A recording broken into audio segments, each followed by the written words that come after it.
हेमंतपुर नाम का एक गांव था। उस गांव में हेमंत नाम का एक व्यक्ति रहता था। वो बहुत अमीर आदमी था और उसके पास बहुत सारी खेती की जमीन थी, लेकिन वो उस पर खुद खेती नहीं करना चाहता था। उसने उस जमीन को किसी को पट्टे पर देने के लिए सोचा, लेकिन उसने बदले में फसल के अधिक बोरे मांगे। पट्टे पर जमीन लेने आए लोग वापस चले गए। कुछ साल बीत गए। एक दिन मैंने बेवजह ही मेरे पास आए लोगों को वापस भेज दिया। अब मेरी जमीन बेकार पड़ी है। अब मैं कुछ नहीं कर पा रहा। अब की कोई मेरे पास आएगा तो वो जो भी दे उसके लिए मुझे हाँ ही कहना चाहिए। तभी किरण नाम का एक व्यक्ति वहां आया। मिस्टर हेमंत, मैं आपकी जमीन को पट्टे पर लेने आया था। आप इसे किस रेट पर दे रहे हैं? 1/4 फसल काफी है। मुझे इससे ज्यादा और किसी चीज की जरूरत नहीं। आपको 6 महीने की फसल के लिए मुझे 10,000 रुपए देने होंगे। मैं आपको पैसे जरूर दे दूंगा, लेकिन एक बार खेत को देख सकता हूँ। जब तक तुम मुझे 10,000 रुपए नहीं दोगे, मैं तुम्हें अपना खेत नहीं दिखाऊंगा। मैं आपकी जमीन देखने के बाद दे दूंगा पैसे। मुझे पहले पैसे दो, नहीं तो चले जाओ। मैं तुम पर कोई दबाव नहीं डाल रहा हूँ। ठीक है, कैसे भी मुझे पट्टे पर जमीन लेनी ही है। इतना सोचकर उसने उसे 10,000 रुपए दे दिए।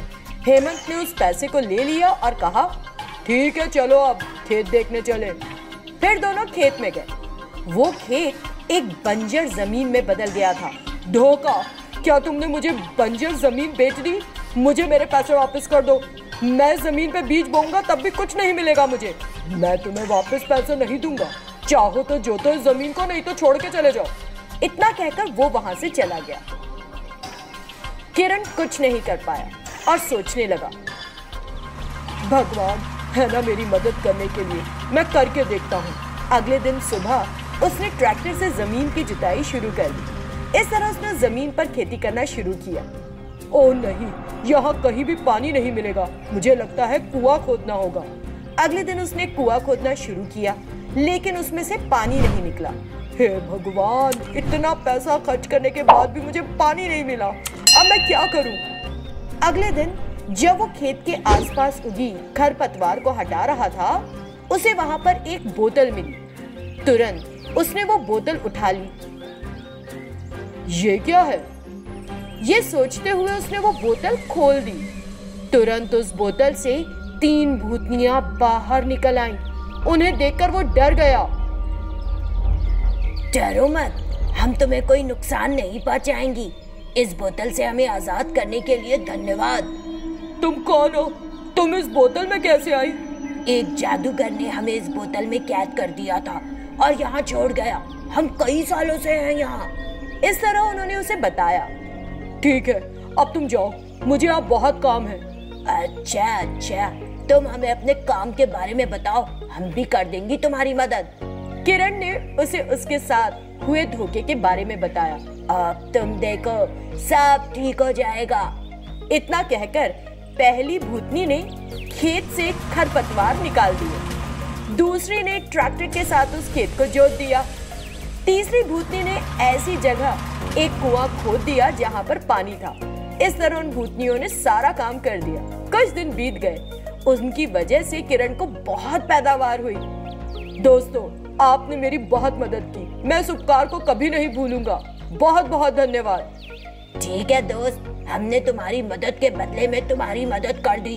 अब हम जा रही हैं। इतना कहकर वो गायब हो गई। किरण बहुत खुश हुआ और वहां से चला गया। उस खेत के मालिक को पता चला कि किरण को बड़ी अच्छी पैदावार मिली है और किरण के पास आया। किरण, जो फसल तुमको मिली है तुम्हारी उम्मीद से ज्यादा है, इसीलिए मैंने जो तय किया था उससे ज्यादा फसल के बोरे चाहिए। इसका मतलब है आपको 5 भागों में से 3 भाग मिलेंगे और मुझे 2। आप बहुत ज्यादा बात कर रहे हैं। आप स्थिति के अनुसार अपने शब्दों को बदल रहे हैं। ये बहुत गलत है।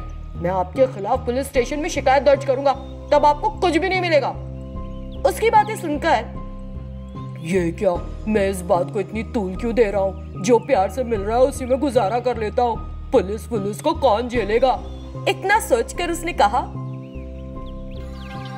ये सब करने की जरूरत नहीं है किरण। जो बात हुई थी उतना ही दे दो। इससे किरण को जरा सही लगा। अब आप सही रास्ते पर हैं। अगर सही रहोगे तो खेती करूंगा और अगली बार तुम्हें इससे ज्यादा दूंगा। ये सुनकर हेमंत ने कहा, ठीक है। तब से किरण उस खेत में खेती करने लगा। वो अपनी फसल का कुछ हिस्सा हेमंत को दे देता है और बाकी को बेचकर मुनाफा कमा रहा है।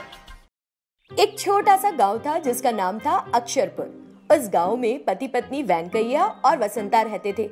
उनका बालाजी नाम का एक बेटा था जो 5 साल का था और वे बहुत खुशी से रह रहे थे।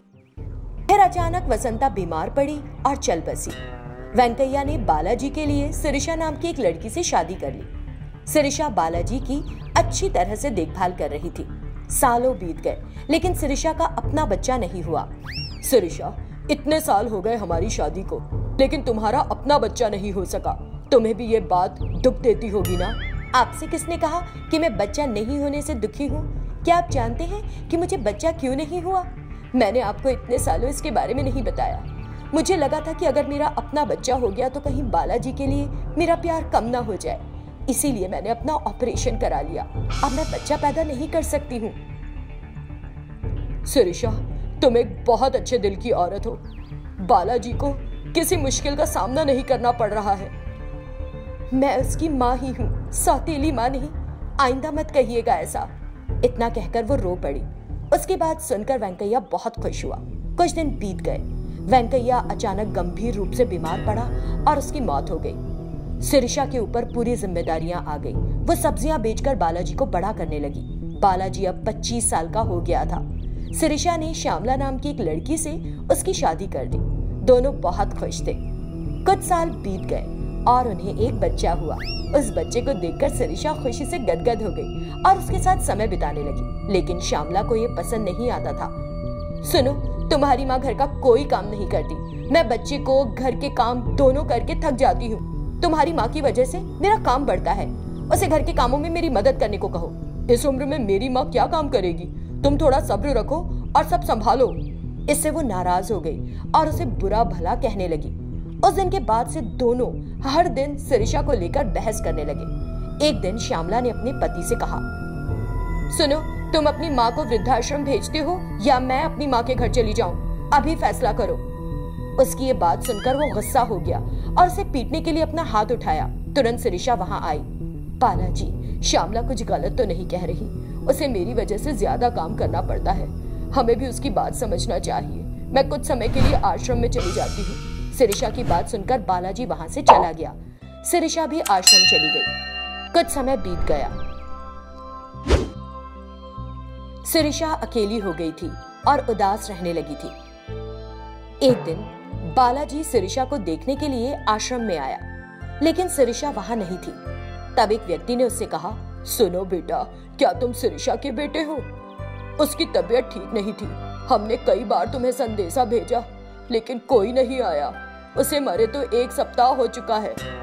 ये सुनकर बालाजी को बहुत दुख हुआ और उसने सोचा, हे भगवान, आपने मुझे कम से कम आखिरी समय में तो अपनी माँ को देखने दे दिया होता।